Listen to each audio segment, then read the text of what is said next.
In this part 3 of the Flows and Beyond video series, we're going to take a look at, okay, what you've been doing, Jose, shows that a bunch of good things, but what can you do when people do SSL, right? So one is you can always provide the encryption keys inside QNI, and QNI can handle the decryption.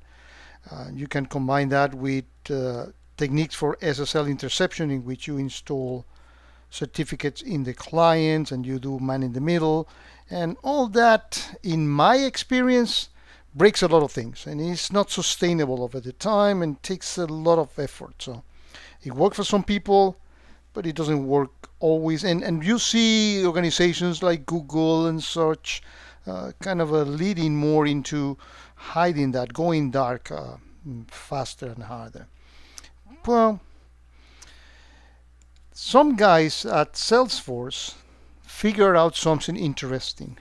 When a client is negotiating a TLS session,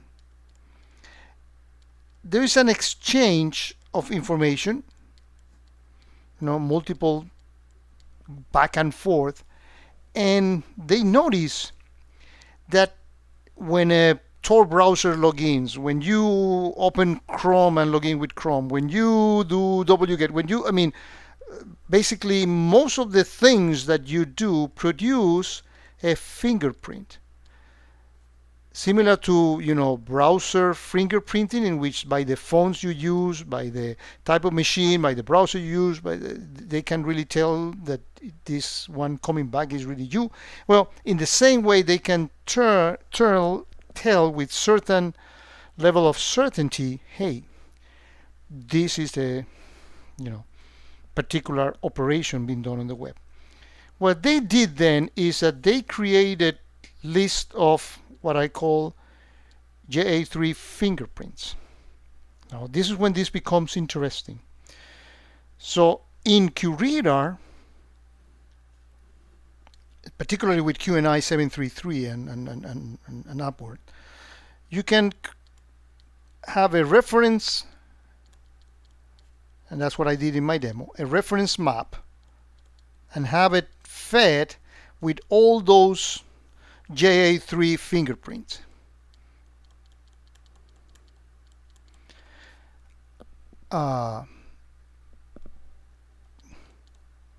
And you get those in GitHub, and there are multitude of those. The guys from Cisco are very active on these things as well.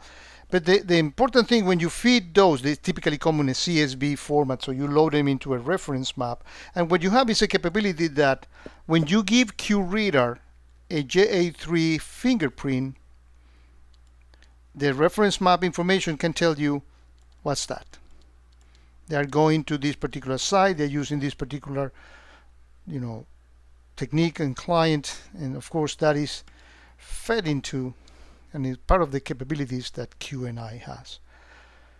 Very important, because I don't know the details of what is going on, because I cannot break the encryption, but I know what it's all about, right?